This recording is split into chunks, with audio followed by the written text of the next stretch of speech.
I dobrodošla u moj novi video. Danas je subota i kod nas je vrijeme sunčano.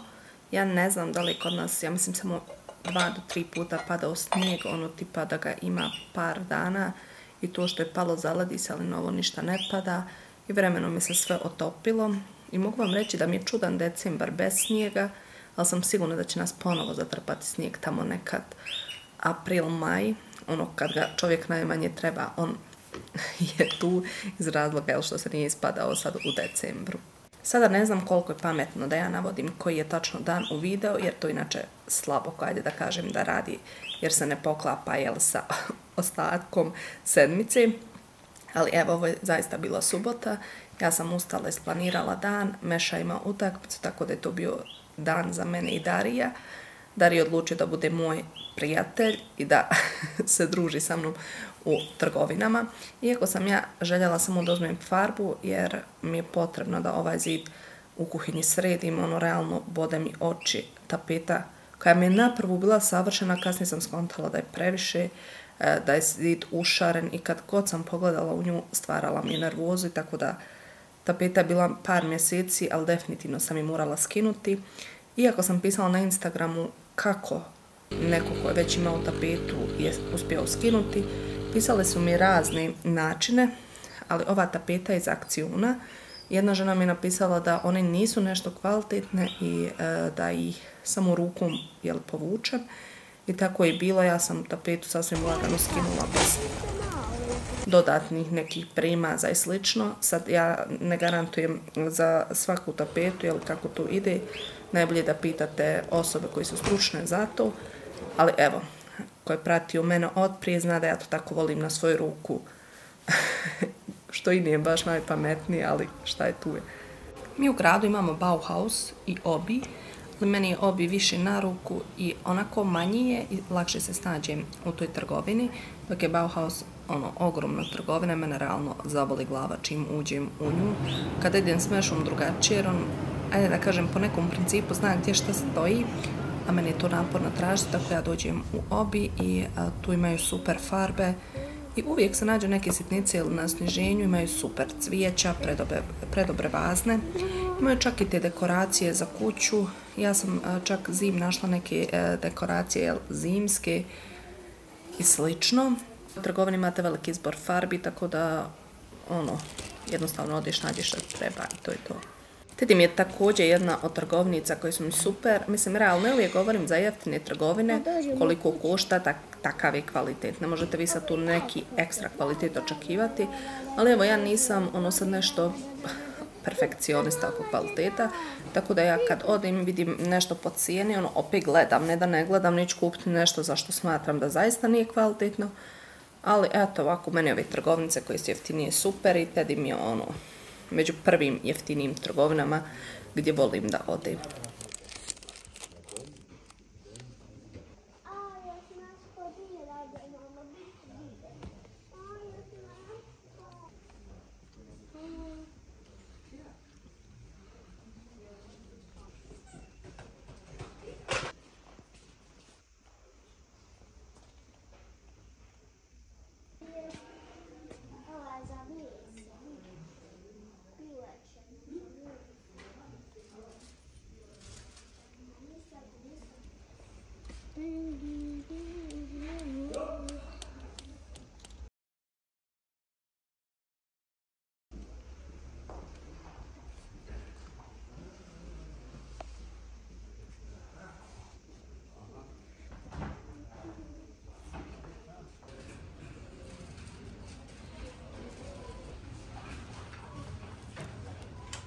I evo ga, ja sam kupila par stvari koje su mi trebale.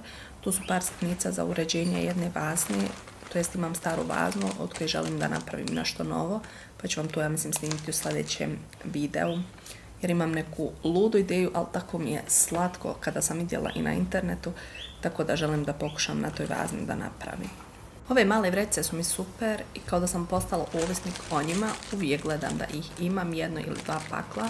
Meni su praktično kada nešto gulim, recimo od voća, povrća, jeste da ja to mogu direkt u kantu da bacim ili nešto, ali ja sam se naučila da ih imam pri ruci, da jednostavno gulim u to, da bacam ostatke hrane u njih meni su super i praktične su, a pored svega našla sam još i ova svjetla, kao LED svjetla, iako sam kupovala u Hoferu LED svjetlo koji koštalo po komadu 1 eur, ali je dosta bolji od ovoga, jer svjetlo iz Hofera svijetli nekom bjelkastom bojom, a dok su ova žućkasta, meni, ne znam, nekakvom bjelkasto svjetlo dosta više prija. Mada, jeli, ova svjetla su jeftine, tako su praktična za kuhinju gdje se dovoljno ne vidi.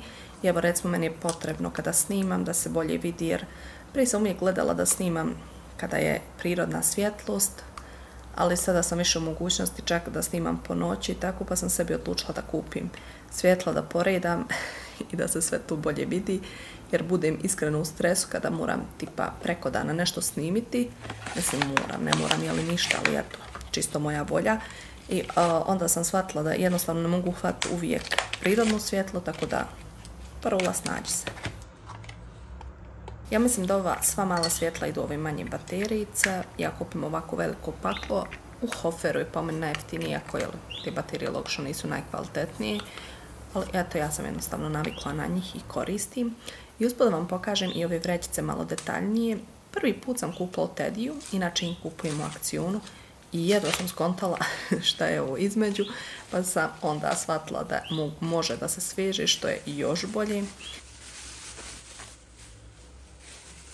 I naravno ne bi ja bila ja da nisam uzela ove lilasti ili tega ljubičaste, jer ja sam inače tim ljubičaste boje. I evo, pričala sam u prošlom videu i roze boje, ali ajde, kao što kažu, da daj svijetu malo boje.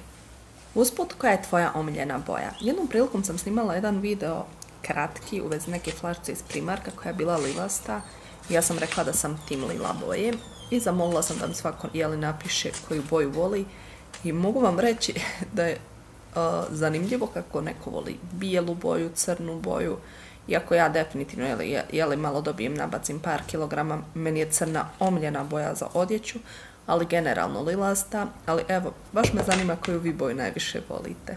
Put mi je stigao paket kom se i nisam nadala jer sam ga zaboravila sa interneta što sam poručila, je ovaj preslatki okvir i ovo čudo za krompir. Realno njeno kada smo na moru većinom prodaje ovakav krompir kada se šeta. I kada sam vidjela ovu spravicu, nije nešto puno koštala, morala sam je poručiti. I ova podloga, ako mogu nazvati tako, za ruku, jer ja se ponekad nadogradim nokte ili ti ga stavim gel ili nešto. Čak sam poručila jedan gel, ali došao tvrtko kamen, pa tu nisam niti snimila. I ova ogledala što se lijepe na zid, to su kao ukrasna ogledala gdje možete da pravite, tipa da lijepite na zid oko televizora.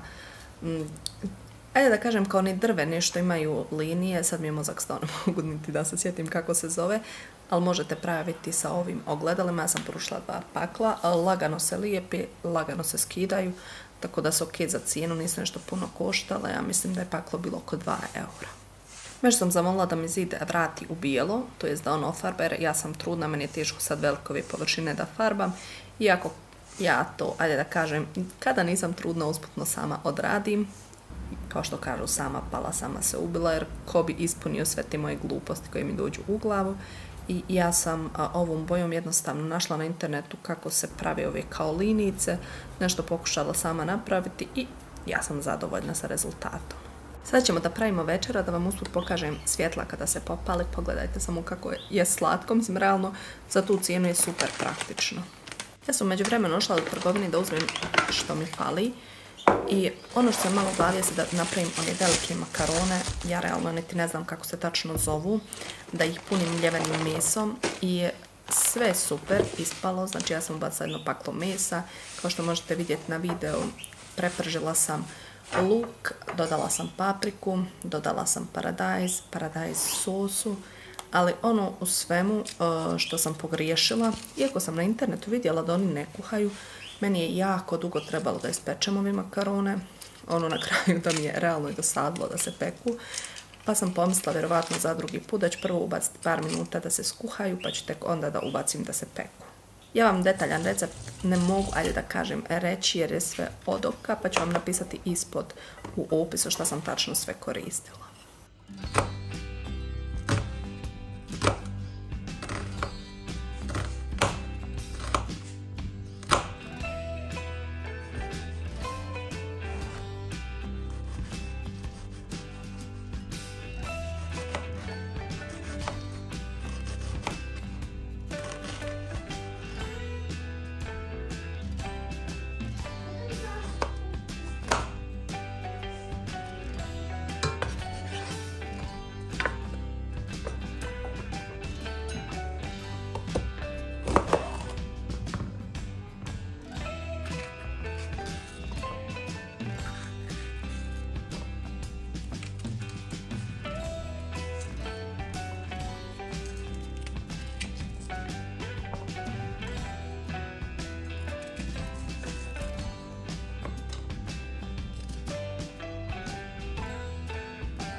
Iskreno da vam budem, na internet ovo dosta jednostavnije izgleda nego što sam ja ovdje pokušala.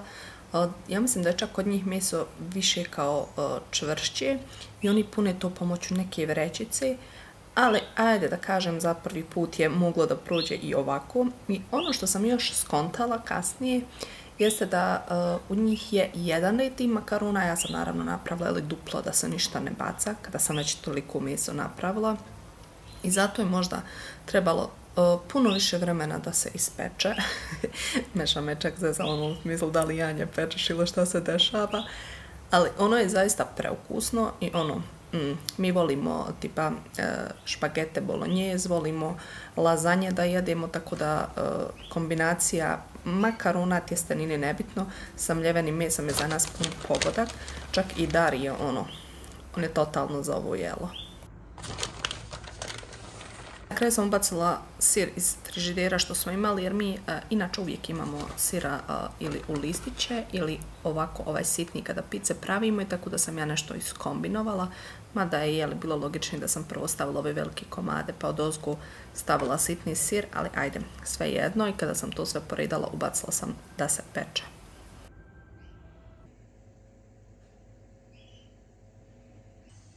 I za kraj ovog videa Darijeva želja. On imao želju da mu napravim zamrznuto voće sa mlijekom.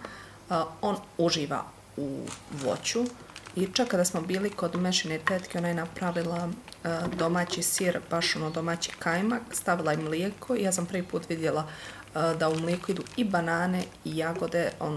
Dar je pojeo 3 te zdjelce. On je baš ljubitelj voća i mlijeka zajedno, tako da evo, ja sam mama ispunjava sve želje. Da li ste vi nekad jeli tu baš kombinaciju mlijeko, jagode, banane i taj domaći kao sir? To se kaže vareno mlijeko. Ja mislim da jeste, ispravite me ako griješim.